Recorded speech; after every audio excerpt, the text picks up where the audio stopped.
iremos tratar hoje um pouco sobre a questão da saúde mental como um todo, né? Então, no caso, iremos falar não apenas da saúde mental dentro do quadro da pandemia, mas, na verdade, da saúde mental em geral, a saúde mental que nós tanto precisamos, né, para vivenciar os nossos dias a dia. Então, vamos lá. Antes da gente iniciar, eu preciso dizer que, ao falar de saúde mental, é necessário que a gente entenda um pouquinho do mecanismo do nosso cérebro, né? Então, ou seja, como que funciona cognitivamente, tanto a emoção quanto a nossa mente. Então, eu vou estar apresentando aqui para vocês alguns conceitos, né, que alguns de vocês talvez já conheçam e outros não. Então, se acaso vocês ficarem em dúvida, por favor, não deixe de perguntar, tá? Então, iniciando aqui, ó, a saúde por si só é definido pela Organização Mundial da Saúde como um bem-estar, né, físico, mental e social, e não apenas a ausência de doenças e enfermidades, né? Ou seja, a saúde, ela na verdade ela só é completa quando ela consegue atingir os aspectos bio, psico e social, né? E não apenas quando uma pessoa não tem uma doença ou uma enfermidade. Se acaso ela é acometida por uma doença ou enfermidade, ok, ela tem um problema de saúde, mas essa enfermidade provavelmente deve estar atrelada a alguns dos aspectos biopsicossocial, certo? E aí, nesse caso, nós temos aqui a amplitude da saúde mental como um todo, que basicamente se divide entre saúde mental e saúde emocional, né? Geralmente as pessoas confundem e acreditam que seja a mesma coisa, a saúde mental e a saúde emocional, mas elas têm umas pequenas diferenças, né? A saúde mental, na verdade, se trata da nossa saúde cognitiva, a saúde psicológica como um todo, que acaba englobando também as nossas emoções, né? E no caso, a saúde emocional na verdade, a saúde que nós temos para conseguir lidar com as nossas emoções, que acaso, se não for muito bem elaborada, a gente acaba também influenciando a saúde mental devido a algum problema emocional, né? Então, Natânia, pode passar para mim.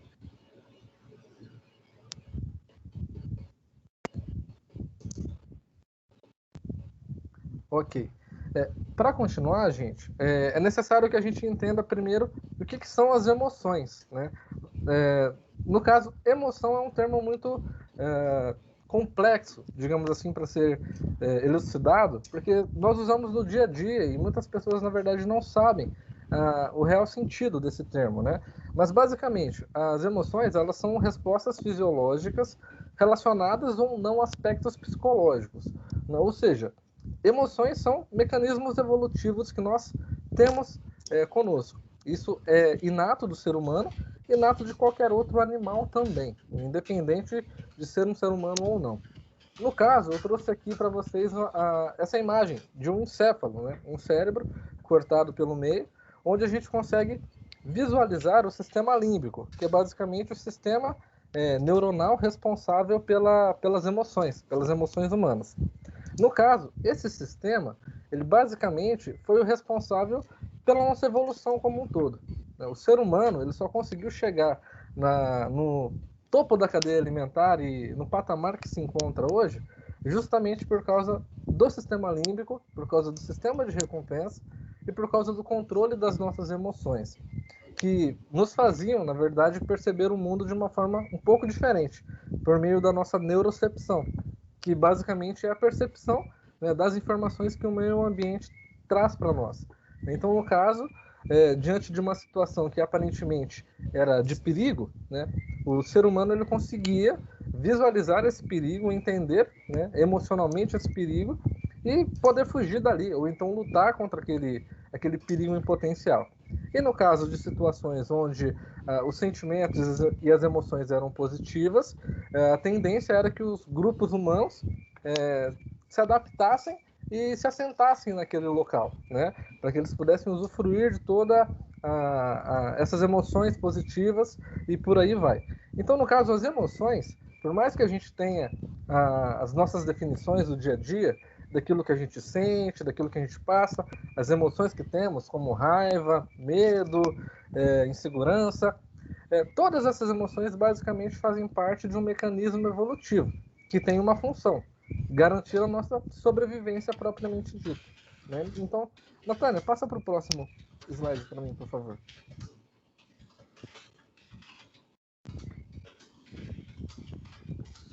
Nesse caso, as emoções, como eu estava dizendo, possuem esse caráter evolutivo e de sobrevivência, né? De uma perspectiva evolutiva apenas, as respostas emocionais estão associadas a impulsos de sobrevivência e autopreservação, manifestado por meio de reflexos inatos ou aprendidos, né?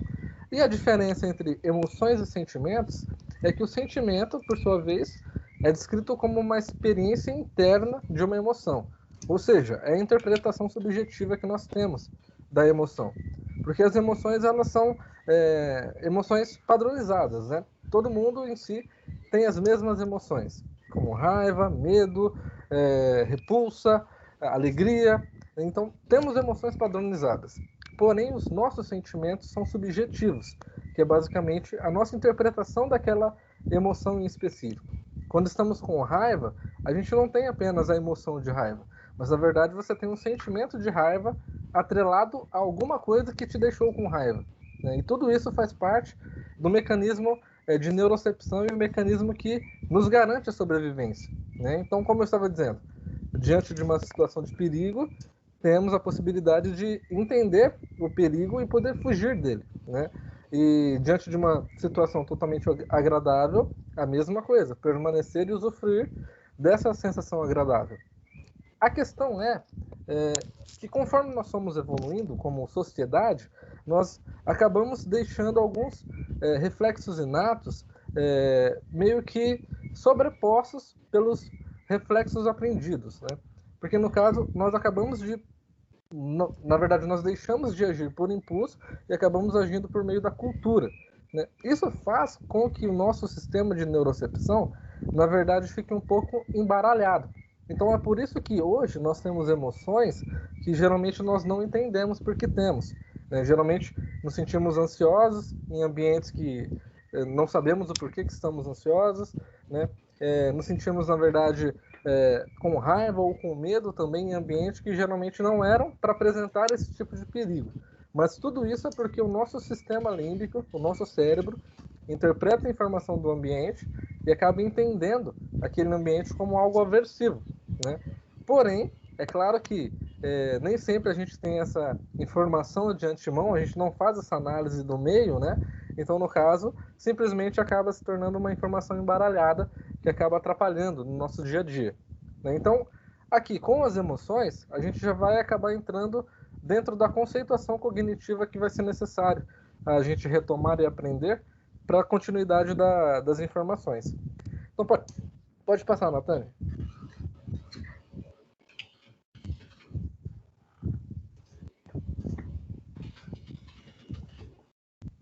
Certo. Um aspecto cognitivo que nos acompanha, que faz parte em si da nossa cognição, é a emoção. Já falamos sobre ela. O outro aspecto seriam os nossos pensamentos, né? E pensamento também é um termo vago que geralmente nós não sabemos muito bem elucidar e explicar, porque pensamento é simplesmente aquilo que passa pela sua cabeça, né? Aquela voz que fica falando com você quando você está conversando sozinho, e as informações que vêm na sua mente quando você precisa dar uma resposta, tudo isso são pensamentos, né? Mas olhando de uma perspectiva cognitiva apenas, né, o pensamento ele nada mais é do que um processo cognitivo devido à nossa atividade neural, né, ou seja, as nossas sinapses. Então, os pensamentos nada mais são do que a comunicação entre os nossos neurônios, né? Então, as sinapses que fazem ali comunicação entre os neurônios por meio de impulsos nervosos se traduzem depois nos nossos pensamentos. Que pensamentos seriam esses a nossa interpretação da realidade como um todo, né? Podendo ali se encaixar como descrições do ambiente, hipóteses que a gente levanta e até mesmo perspectivas futuras, né? Tudo isso se encaixa ali na categoria de pensamentos, que por si só acaba trazendo ali a nossa manifestação da consciência, ou seja, a manifestação do nosso self-aware, né? A nossa visão de si próprio como pessoa, como indivíduo inserido num grupo, a visão em si do outro, né? Diferente de nós, tudo isso por meio dos nossos pensamentos. E no caso, um está totalmente ligado ao outro, né? As emoções, elas não são emoções se não estiverem completamente ligadas a pensamentos. E pensamentos, da mesma forma, não se formam se não houver a interferência das emoções, né? E no caso, juntando os pensamentos mais as emoções, a gente acaba formulando uma equação, né, que na psicologia nós chamamos de conceituação cognitiva. Então, pode passar, Natânia.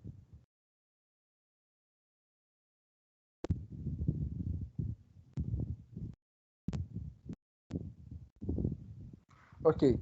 Então, nesse caso, ó, continuando os pensamentos, nossos pensamentos em si eles se dividem em três partes, né? Três partes básicas, que seriam as nossas esquemas e crenças centrais, que basicamente são aquilo que nós chamamos de personalidade, ou seja, aquilo que você vem aprendendo desde criança e que vem sendo formulado como o seu eu, né? O seu self, o a si mesmo, né? Digamos assim.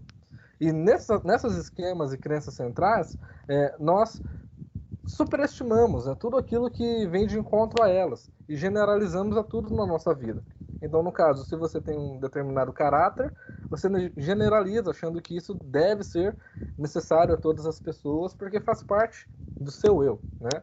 E essas crenças, elas podem ser tanto positivas quanto negativas, porque na verdade elas são uma interpretação que o indivíduo faz do ambiente.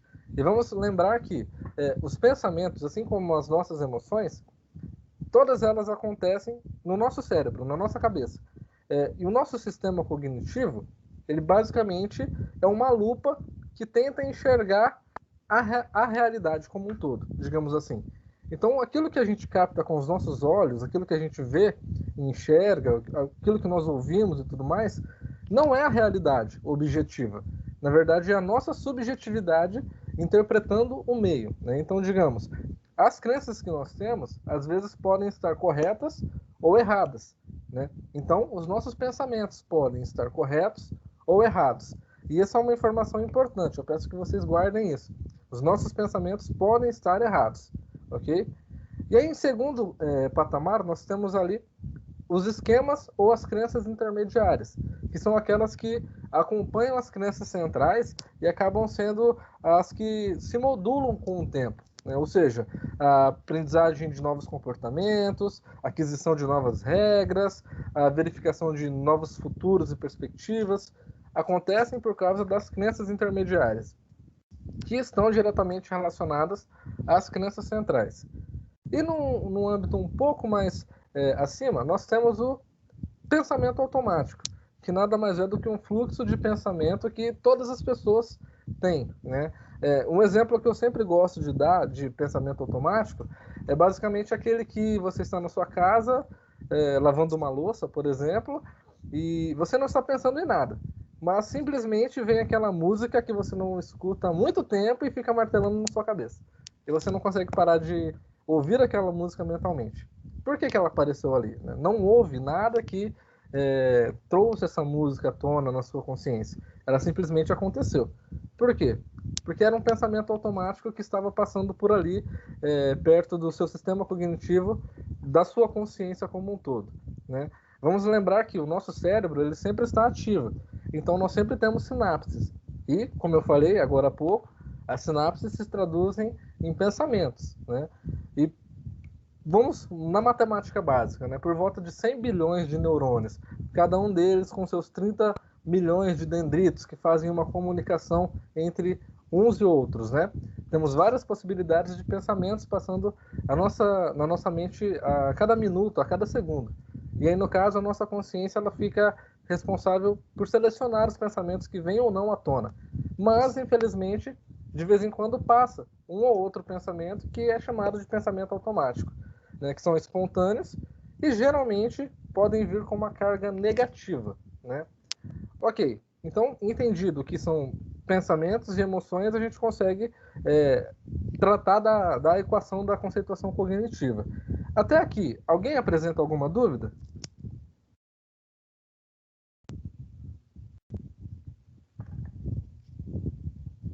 Não? Eu acho que está bastante claro, Camilo. Estou Ok. conseguindo entender, né? Perfeito. Olha, se acaso eu estiver falando rápido, eu peço para que vocês me avisem também, tá? Mas vamos lá. Natânia, pode passar para o próximo slide.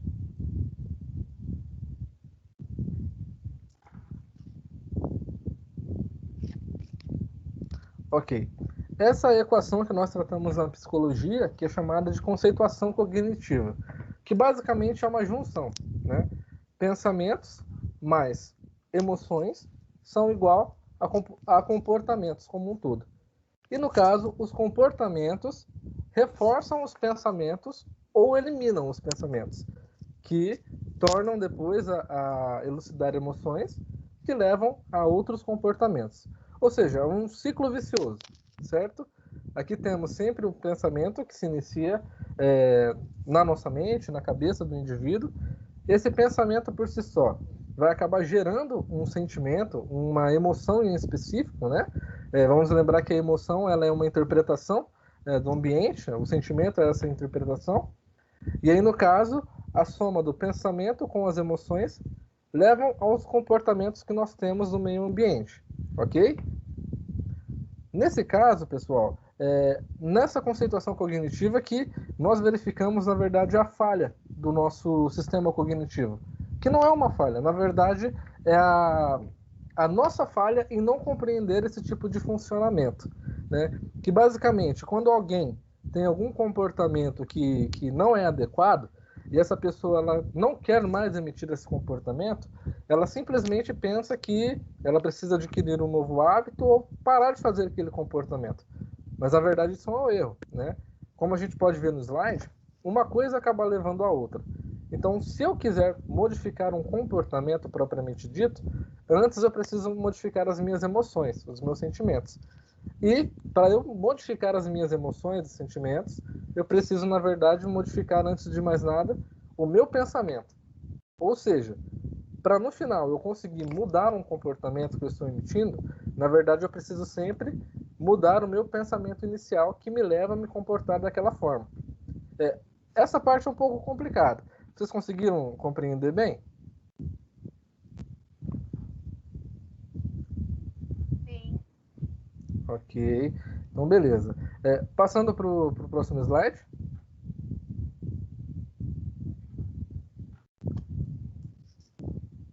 Certo. Aqui nós temos, então, a questão que é muito dita hoje na sociedade sobre o estresse, né? Que, basicamente, o estresse ele é um mecanismo também relacionado à emoção e é um mecanismo natural do nosso organismo.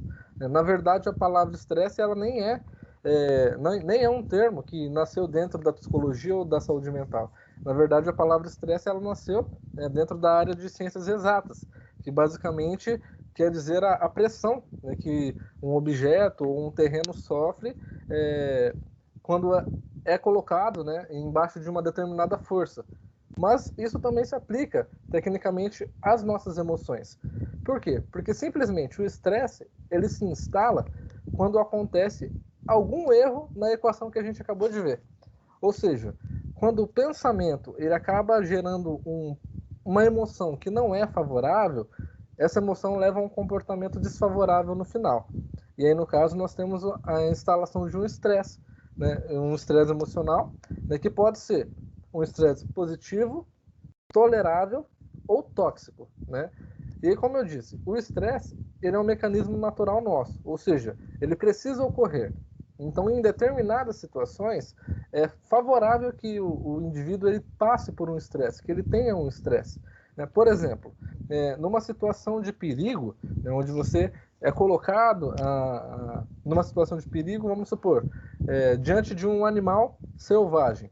É necessário que você tenha um estresse que te faça, né, ter o comportamento de luta ou fuga. Ou seja, vamos imaginar um gráfico.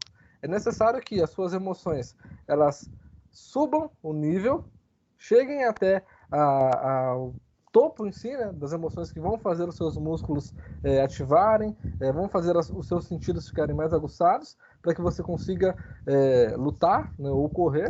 E depois que passar da situação, essa emoção ela precisa decair, né, que seria o caminho normal do estresse. Esse seria o estresse positivo, que nós podemos ter diante de uma apresentação, diante de uma prova, diante de outras situações em si que nos tragam aquele friozinho na barriga, né? Aquela ansiedade que a gente sente porque vai se expor, né? Esse é um estresse positivo. Porém, geralmente as pessoas acabam também passando por um estresse tolerável, que basicamente seriam estresses que todos nós iremos passar na vida, né, e que estão relacionados provavelmente a perdas, né? O luto é um tipo de estresse tolerável, as términos de relacionamento, a quebra, né, de um contrato de emprego, tudo isso é um estresse tolerável. Mas o estresse tolerável, ele precisa também ter um início, né, chegar ao topo e depois decair no seu final, voltando à homeostase. Se acaso essa homeostase não acontece, nós temos então a instalação de um quadro, de um transtorno ou uma doença mental, né? Justamente porque houve alguma falha na equação, né, entre os pensamentos, sentimentos e os comportamentos do indivíduo. E no caso do estresse tóxico, é simplesmente aquilo que a gente vê bastante em transtornos ansiosos ou transtornos depressivos, né? Onde o indivíduo ele vem com um índice emocional baixo, acontece um trauma, alguma coisa que eleva esse índice emocional e simplesmente esse índice emocional ele nunca decai. Na verdade, ele não chega a homeostase. Ele sempre fica no topo, mantendo a pessoa com respostas de tristeza excessiva ou então de ansiedade, que leva depois a um transtorno de pânico e por aí vai. Nesse caso, então, nós temos o que leva hoje as pessoas a terem transtornos mentais e doenças mentais. Tudo isso acontece por quê? Por causa da interpretação do nosso cérebro, né? Que não é feita da forma mais correta possível, digamos assim. E essa falta de interpretação correta leva depois à doença mental propriamente dita. Eu costumo sempre dizer para os meus pacientes que, no caso, o nosso cérebro ele interpreta as informações e a gente acaba sofrendo por elas, né? Ou seja, no caso, ninguém sofre ou tem algum tipo de sofrimento porque aquilo aconteceu na realidade objetiva. Na verdade, nós sofremos porque o nosso cérebro interpreta aquele sofrimento. Então, tudo que a gente passa, tudo que você sente, que você pensa, simplesmente acontece na sua subjetividade. E qualquer vírgula que mude o caminho, né, a equação ali entre os seus pensamentos, emoções e comportamentos, podem levar a um estresse, podem levar depois, né, a algum tipo de transtorno mental ou doença mental. Pode passar, Natânia.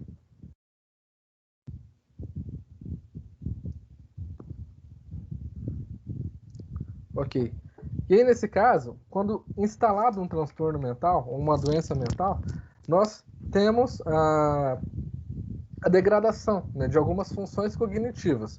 Ou seja, os transtornos mentais sempre vão estar relacionados a um ou mais dessas funções cognitivas que estão aí na tela, né, relacionados ao pensamento, né, a cognição em si, a percepção, as emoções, a comunicação, né,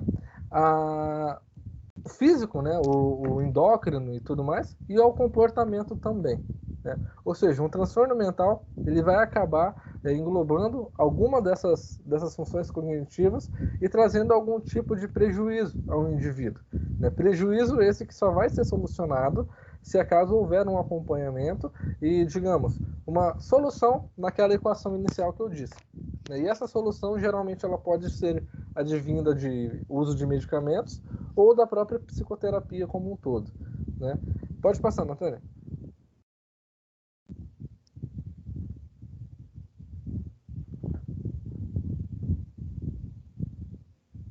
Certo. Questões que são importantes da gente salientar sobre os transtornos mentais e as doenças mentais é que, na verdade, nenhuma doença mental ou nenhum transtorno mental se manifesta em decorrência de desvios de caráter, fraqueza pessoal, frescura ou preguiça, né? E muito menos são frutos de questões religiosas, que no caso acaba, na verdade, né, colocando os transtornos mentais como se fosse algo simplesmente fora do corpo, né, se a gente acabasse levando para essa questão um pouco mais ideológica e religiosa. Então é importante salientar que uma doença mental ela acontece no nosso corpo propriamente dito, no nosso cérebro, né? E a nossa psicologia, né, a nossa psique, basicamente é o nosso sistema cognitivo que está dentro desse cérebro. E se o cérebro não está bem, o nosso sistema cognitivo também não vai estar, né? Então, se alguém está em algum estado depressivo ou possui alguma doença mental, na verdade ela não é fraca, ou tem preguiça, ou então o caráter dela é fraco, a personalidade dela é fraca. Não, na verdade essa pessoa ela acabou passando por algum evento que a levou, né, a manifestar esse tipo de transtorno mental, ok? E aí, no caso, nem toda queixa ou sintoma psíquico que nós temos também pode ser traduzido em transtorno mental. Até porque, como eu disse inicialmente, as nossas emoções, os nossos pensamentos são mecanismos naturais nossos. Então, ou seja, nós teremos sim tristeza, teremos sim raiva e outros tipos de emoção. A questão é que essas emoções, os pensamentos, eles acabam sendo classificados como um transtorno mental quando eles são recorrentes, né? E acabam trazendo um prejuízo muito grande ao indivíduo, né? Quando eles perduram por mais de 6 meses e acabam trazendo prejuízo nas áreas da comunicação interpessoal, nas áreas de cognição, né, propriamente dito, e em outras áreas, né? Nas áreas emocionais, com a questão da depressão e por aí vai. Nesse caso, então, o transtorno mental, ele não é simplesmente aquela tristeza que a gente tem quando perde alguma coisa. Não, na verdade, isso é apenas uma emoção. O transtorno mental ele é muito mais embaixo e acaba sendo até mesmo difícil de classificar sem um acompanhamento um pouco mais duradouro e uma análise um pouco mais específica, né? Digamos assim. Pode passar, Natânia.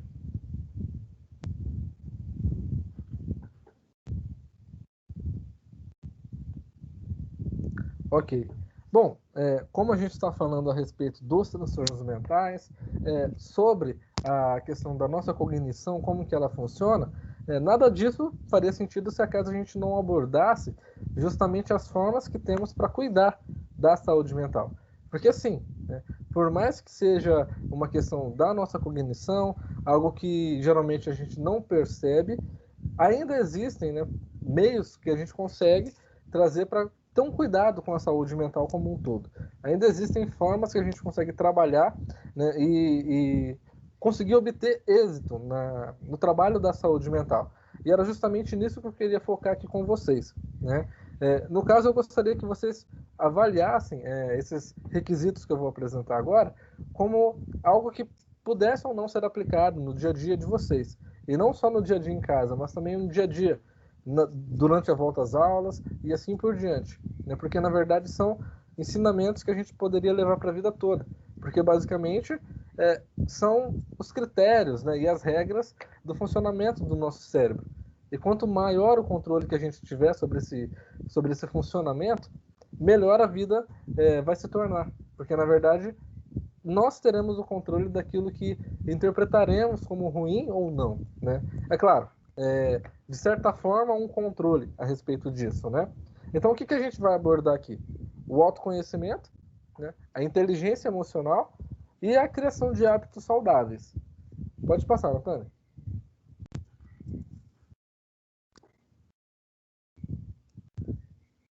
Ok. Iniciando aqui pelo autoconhecimento, né? Que basicamente é uma palavra que todo mundo usa, até na moda, tá até na moda, né? Dizer que as pessoas buscam o autoconhecimento, a autoimagem, mas a questão é que o autoconhecimento ele engloba aspectos muito amplos, né, da vida do indivíduo. Como eu disse no início, sobre os pensamentos em si, nós temos crenças centrais, crenças iniciais que nos acompanham ao longo da vida, que basicamente estão incluídas nesse autoconhecimento. O autoconhecimento ou o autoconceito nada mais é do que a forma que a gente se enxerga como pessoa, né? A forma que você se avalia e se entende no meio ambiente, né? A forma que você se conceitua no ambiente em que você está.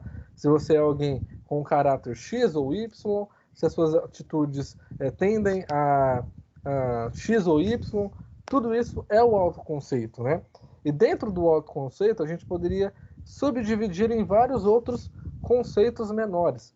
Por exemplo, dentro do autoconceito como um todo, o autoconhecimento como um todo, nós temos um autoconceito acadêmico, né, que é a forma como que o indivíduo se enxerga dentro do meio acadêmico, a autoimagem em si, que é a forma como ele se enxerga diante dos outros, né, a forma que os outros o enxergam, né, a questão do autoconceito organizacional, ou seja, a forma que ele é visto e enxergado também, que ele se enxerga no seu ambiente de trabalho, e várias outras identidades que a gente acaba tendo ao longo da nossa vida, né? Porque basicamente o autoconceito ele é um aglomerado de conceitos, de identidades que a gente acaba tendo ao longo da vida, né? E o que isso tem a ver com a saúde mental, né? O que isso tem a ver com o cuidado da saúde mental? Tem tudo a ver, na verdade, né? Porque assim, se você busca o autoconhecimento, se você busca saber mais sobre si próprio, saber mais sobre os conceitos que você mesmo tem sobre si próprio, na verdade, aqui você já tem uma grande vantagem por poder perceber melhor e identificar melhor as suas próprias emoções, né? Identificar também os pensamentos que estão relacionados a essas emoções, as crenças e pensamentos automáticos, sejam eles positivos ou negativos. E conseguir analisar melhor as suas reações, né, os seus comportamentos no ambiente. Ou seja, se eu me conheço bem, se eu sei ali das minhas limitações, se eu sei das minhas vantagens como indivíduo, eu sei o que vai me causar uma emoção positiva e o que vai me causar uma emoção negativa. Eu vou saber também as possibilidades de eu interpretar uma informação de certa forma ou de outra, né? De acabar olhando para uma informação que é me passada e conseguir interpretar aquilo de forma positiva ou negativa. E, sabendo disso também, eu poderei avaliar melhor as minhas reações diante do ambiente, né? Um exemplo, né, prático sobre isso, digamos assim, que a gente poderia dar, seria uma pessoa que possui medo de um determinado animal, né? Alguém que possui medo de rato, né, por exemplo. E essa pessoa ela tem total consciência que tem medo de ratos. Mas, em um certo dia, ela está em sua casa e decide ir até a cozinha para pegar um copo d'água. E chegando na cozinha, ela se depara com uma sombra de um certo animal que acabou passando perto da geladeira, né? O primeiro pensamento automático, a crença que essa pessoa pode ser, né, há um rato na cozinha. E a emoção que ela pode desencadear depois disso é medo, né? E o comportamento que ela tem é simplesmente de subir na cadeira ou tentar correr para o quarto. Nesse caso, a gente está olhando apenas para o comportamento que a pessoa tem, né, conhecendo aquele medo em específico, né? Mas no caso, se a gente expandir isso para todos os outros aspectos da vida, né, você poderia, na verdade, conseguir ter respostas mais favoráveis e não respostas totalmente automáticas, como foi essa do exemplo que eu dei. Até porque o indivíduo ele não viu o rato, ele apenas viu o vulto de algo que passou. Mas o pensamento automático fez com que ele tivesse uma determinada emoção e se comportasse de uma determinada forma. E no caso, no nosso dia a dia, nós temos muito isso. Na verdade, em 70% das nossas ações que temos no dia são feitas por impulso, né? Não impulso no sentido de reflexo inato, mas impulso que, na verdade, nós não avaliamos muito bem. É simplesmente damos a primeira resposta que vem à nossa consciência, né? Sem avaliar essas respostas, sem avaliar os pensamentos e os sentimentos que temos. Por isso que o autoconhecimento ele é importante, para que a gente consiga treinar o nosso cérebro a ter respostas mais favoráveis de acordo com a situação, né? De acordo com o ambiente em que está inserido e assim por diante, né? Numa questão escolar, dentro de uma sala de aula ou até mesmo dentro das nossas próprias casas, né? Saber o que te incomoda, saber como que você age diante das situações, traz essa vantagem, para que você consiga controlar melhor os seus comportamentos no final. E nesse caso, controlar o comportamento traz, né, o ganho de você conseguir fazer com que a equação ela seja feita da forma mais correta possível. Ou seja, um pensamento favorável, né, bem elucidado, vai levar uma emoção também favorável e bem elucidada, que vai levar depois a um comportamento mais favorável ainda, né, diminuindo as chances de erros, né, digamos assim. Pode passar, Natânia.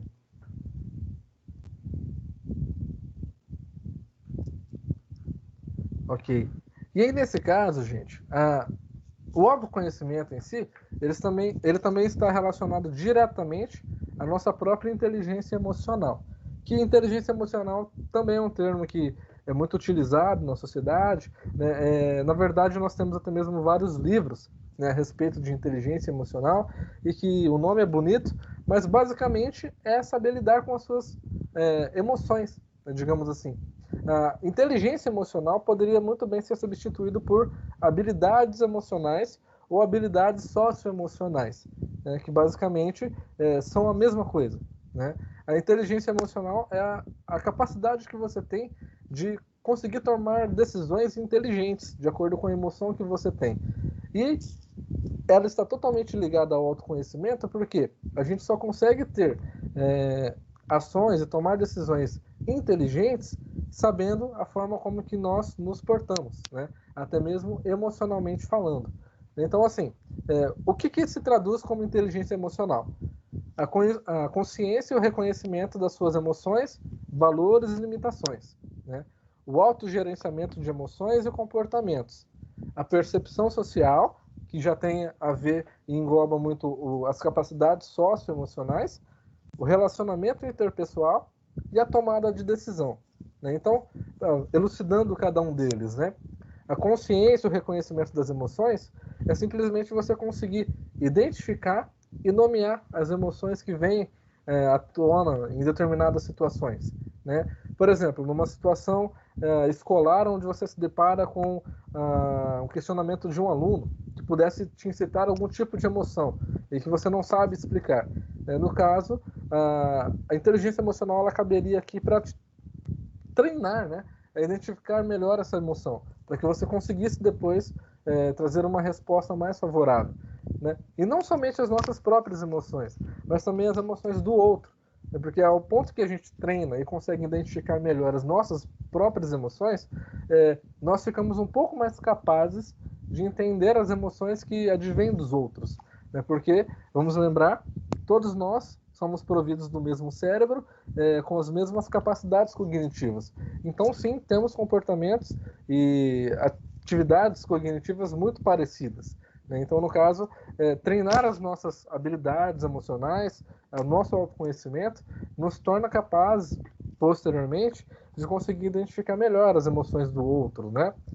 E aí, no caso, isso entra nessa própria percepção social, de conseguir enxergar melhor as emoções que o outro tem, sem avaliar de forma muito superficial, e com um preconceito já instalado. Essa percepção social ela melhora em muito o relacionamento interpessoal entre as pessoas, né, trazendo, né, à tona aquela questão da equação que eu citei no início, né, porque pense, se você se comporta no ambiente por causa de um pensamento que nasceu aqui, vamos lembrar que o seu comportamento ele também vai ser reforçado pelo pensamento da outra pessoa, né, e pelo comportamento da outra pessoa. E no caso estamos todos interligados, né? E quando a gente não consegue fazer muito bem a equação que eu citei, isso pode se instaurar depois num quadro de doença mental, ou então que pode influenciar na saúde mental do indivíduo, né? Por exemplo, dificultando ali e agravando a questão da tomada de decisões, digamos assim, decisões que poderiam ser pensadas se acaso fossem avaliadas as suas emoções, os seus pensamentos, né? Decisões pensadas e totalmente favoráveis acabam se tornando em decisões desfavoráveis porque não houve uma avaliação melhor do emocional e do cognitivo, que seriam os pensamentos como um todo. Pode passar, Natânia.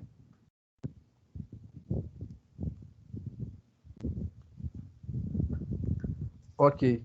E aí, no caso, o terceiro ponto que nós temos aqui para trabalhar no exercício da saúde mental, né, é algo que simplesmente, de praxe, todos falam isso, a gente escuta falar bastante sobre isso na mídia, com outros profissionais de saúde mental também, e na verdade são situações e atividades que nós conseguimos fazer sozinhos, né, sem a necessidade de uma outra pessoa, né, pelo menos na questão do início, da iniciativa de tomar essas atividades como hábitos, né, que basicamente seriam a criação de hábitos saudáveis, né, uma alimentação um pouco mais saudável, uma atividade física regular, o sono de qualidade e a possibilidade de meditação e reflexão sobre o seu dia, sobre a sua vida como um todo, né?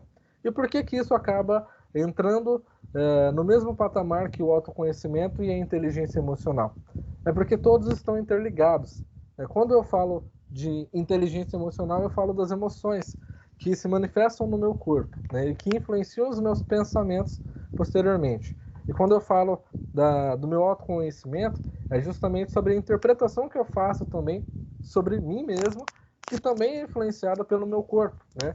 Porque, haja vista, essa interpretação é feita pelo nosso cérebro. E aí, se acaso o seu corpo não está bem, as suas interpretações também podem não ser as melhores possíveis, né? Digamos assim, um corpo mal alimentado, que não produz ali uma atividade física regular, ou que não tem uma qualidade de sono, né, pode acabar agravando depois em um quadro de saúde mental desfavorável, né, justamente porque não está atendendo às necessidades do nosso cérebro, né, porque o nosso cérebro em si é o órgão que mais consome energia, né, do nosso corpo. E a gente precisa atender todas essas necessidades, né? Porque tudo que acontece no cérebro, basicamente, acontece por impulsos nervosos e gasto de energia. E aí, no caso, uma emoção, ela basicamente é um desequilíbrio neuroquímico, endócrino. E se acaso você não tem uma atividade regular, uma atividade física regular para conseguir manter esse equilíbrio neuroquímico, isso pode agravar posteriormente, né, na sua saúde mental, agravar depois também na sua tomada de decisão. A mesma coisa com o sono de qualidade e com a reflexão, né? Essa meditação que basicamente seria a capacidade de parar alguns minutos do dia para ter pequenas reflexões sobre o seu dia a dia, pequenas reflexões sobre aquilo que você fez, né, fazendo um link com o autoconhecimento, sobre tudo aquilo que você passou, quem você é e quem você deseja ser, né? Isso, na verdade, abre a possibilidade do seu cérebro conseguir trazer novos horizontes, né? Trazendo a possibilidade mesmo de você conseguir expandir a sua tomada de decisões, né? Então, por isso que hábitos saudáveis acabam entrando ali no mesmo patamar da inteligência emocional e também do autoconhecimento como um todo, né? Basicamente, quando a gente fala de saúde mental, essa é a tríade que se trabalha, né? Seja a saúde mental independente do contexto. Um contexto hospitalar, um contexto comunitário e até mesmo um contexto escolar, né? Aparentemente, quando a gente olha de primeira mão, os conceitos, né, parecem não ser muito aplicáveis no nosso dia a dia. Mas, na verdade, se a gente parasse para avaliar e refletir um pouquinho sobre esses conceitos, a gente conseguiria muito bem ver que, na verdade, o nosso dia a dia acontece por meio deles, né?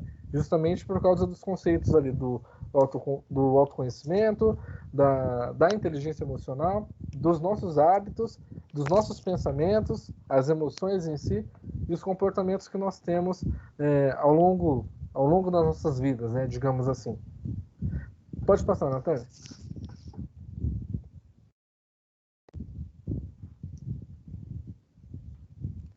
E aí, nesse caso, quando a gente consegue trazer ali um equilíbrio, né, entre os pensamentos, os sentimentos, né, as emoções e o nosso comportamento, trabalhando ali o nosso cuidado com a saúde mental, isso só traz benefício para nós, né? Benefícios para nós e para o nosso cérebro como um todo.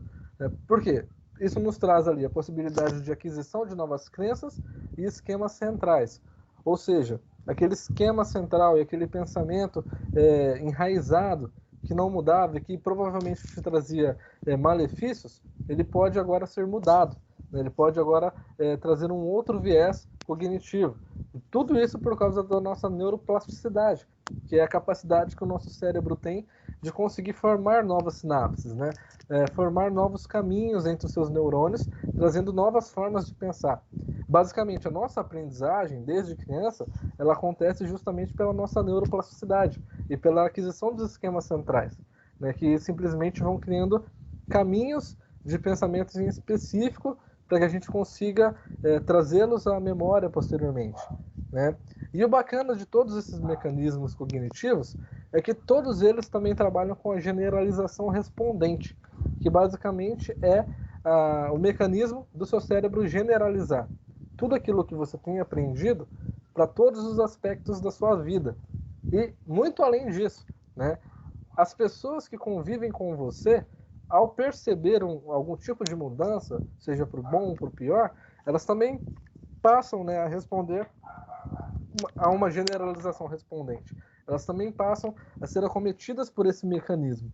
Por quê? Porque as suas ações influenciavam também no comportamento daquelas pessoas. E se acaso você muda as suas ações, muda os seus pensamentos, aquelas pessoas vão acabar deixando de ter respostas que antes tinham e provavelmente vão mudar o pensamento também. E vão ter ali uma generalização. Né? A mudança de comportamento ela acaba sendo, digamos, numa amplitude maior do que apenas o pessoal. E isso é importante justamente quando a gente para pensar no contexto escolar. Né? Pensar assim que no contexto escolar, um educador muito bem pautado ali no seu autoconhecimento, que entende das suas limitações, entende do seu emocional, que tem uma saúde mental totalmente trabalhada, ele também é capaz de conseguir despertar no seu aluno uma saúde mental um pouco mais elaborada também.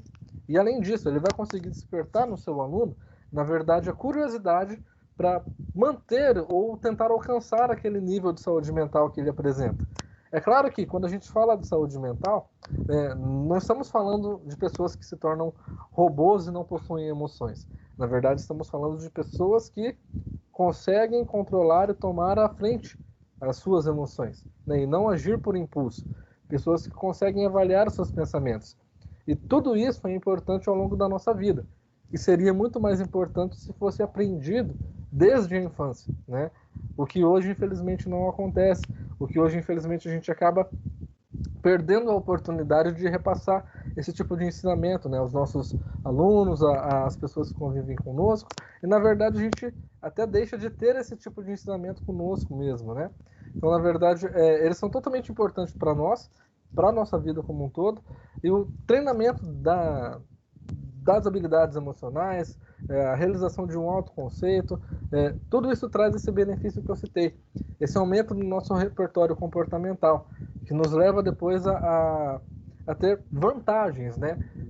Diante de pessoas que ainda não conseguiram atingir esse nível de capacidade emocional um pouco mais evoluída. Né?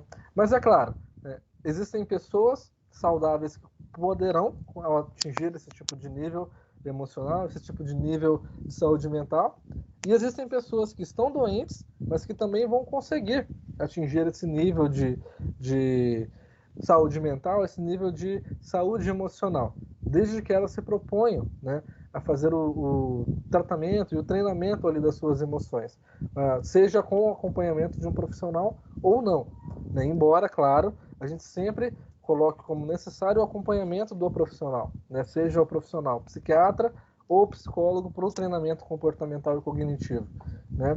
Então, nesse caso, é totalmente importante. E se acaso, se vocês se encontram, né, numa situação onde estejam talvez com desequilíbrio emocional, seja pela pandemia ou não, né, eu peço que vocês se atentem a essas situações que eu citei, a esses conceitos que eu citei, para que a gente possa bater um papo, né, no finalzinho aqui, justamente para tentar elaborar formas de resolução, para que vocês consigam elucidar formas de resolução.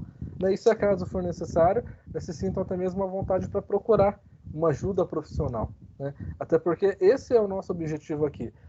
Na verdade, tentar treinar os educadores como pessoas que têm uma saúde mental melhor elaborada, para que vocês consigam, no futuro, com os seus alunos, transmitir isso, né? E consigam, claro, atingir objetivos e índices cada vez maiores de sucesso, né? Sejam em aulas ou então em ações comunitárias, né?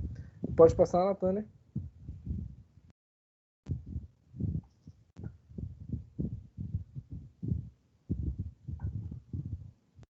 Ok, né? Como eu disse, a questão de um profissional da área, se vocês acharem necessário, é totalmente importante que vocês se sintam à vontade para isso e se disponham, né? Essa possibilidade de buscar um profissional. E não necessariamente um profissional particular, né? Até porque temos vários profissionais que podem atender por convênio ou até mesmo de forma gratuita, né? Seja pela rede do SUS, né? Pelos CAPs em si, ou então profissionais que acabam atendendo de maneira social, né, em clínicas especializadas e assim vai. Né? O importante, na verdade, é você estar à vontade e buscar cuidar da sua própria saúde mental. Né? Querer se sentir bem consigo mesmo. Né? Na verdade, acho que isso definiria muito a questão da saúde mental. Querer cuidar de você, se dar a importância, né? E buscar isso a cada dia, digamos assim. E, pessoal, eu sei que o tempo era curto e acredito que basicamente era isso que eu gostaria de passar para vocês.